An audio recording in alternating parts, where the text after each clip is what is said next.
Hey everybody, Ellen here. I hope you're having an awesome Labor Day weekend. I'm using my weekend to catch up on some training and some stuff I have to do. But before I head out the door to go get a massage, which I'm very excited about, I wanted to record a video really quick explaining why I think as a coach you should have a website. I watched a training video yesterday featuring Scotty Hobbs, and he talked a lot about websites and the usefulness of websites.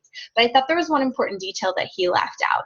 Before I get into that, though, I wanted to mention something, if you haven't seen any sort of training from him yet, that he mentioned that I thought was really important.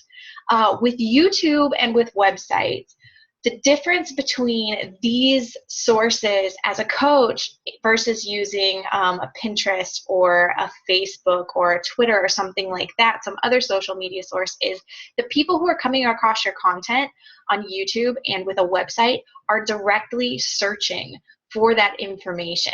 So that's as opposed to somebody on Facebook who is maybe bored and just browsing and you happen to catch their eye. You can definitely attract clients and new coaches that way, but the people who will come across your YouTube channel and your website are directly searching for that information. So those people are much more likely to be attracted to joining your team or to joining your challenge because they're already searching for that information. I thought that was a really good point that he made.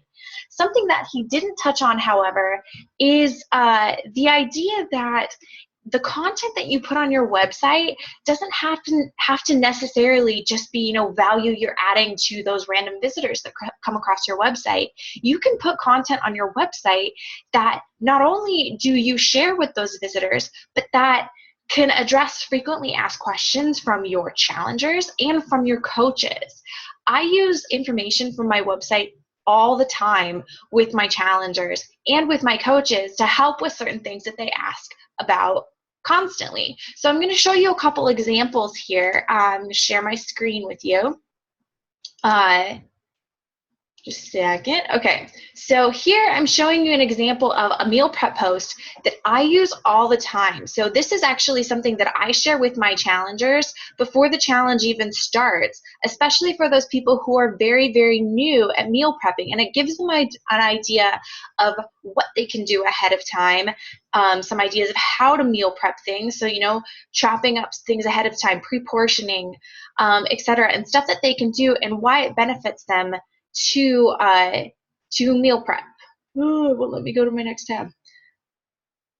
Some other things that I also share with my challengers and with my coaches is personal development. So before I get too far into this, these are posts from my website, The Fit Nerd, but I'm slowly phasing out this website. It's probably still going to remain up, but I'm switching over to a different website that's just me and not The Fit Nerd. It's going to be an Ellen Shinky coaching website. So here I'm showing you personal development resources. So every time we have a personal development assignment or I have a coach ask me about, what should I read next, I will share with them this website, which has a whole bunch of different personal development resources, books, blogs, podcasts, etc., that I personally love as personal development resources. Some other things that I frequently get asked by my challengers are, I'm traveling this summer, what do I do to stay healthy? So I wrote a post about how to stay healthy while you're traveling, and I'll share this with them. So it's got a lot of information in here about things that you can do before you leave for your trip, while you're on your trip, and after you arrive.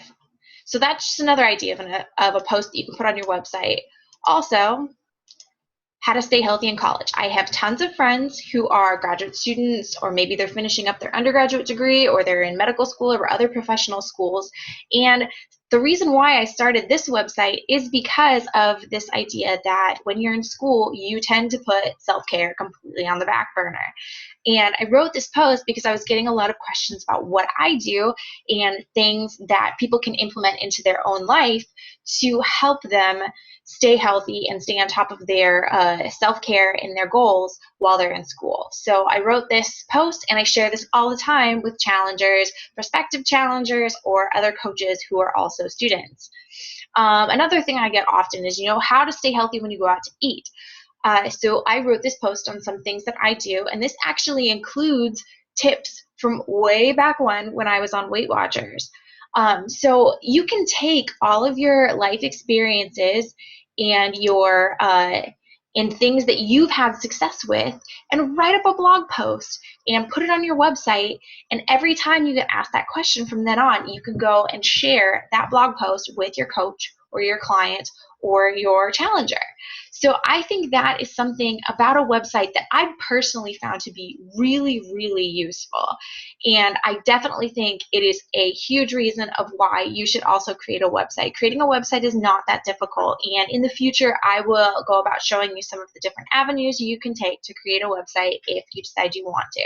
But this is one of the reasons I think having a website is incredibly beneficial to you and to your coaching business so that you can share those links to address those commonly asked questions with your clients, your challengers, and your coaches. That's all I've got for now. I'm about to head out the door. So I hope you all have an awesome Labor Day weekend, and I'll talk to you soon. Bye.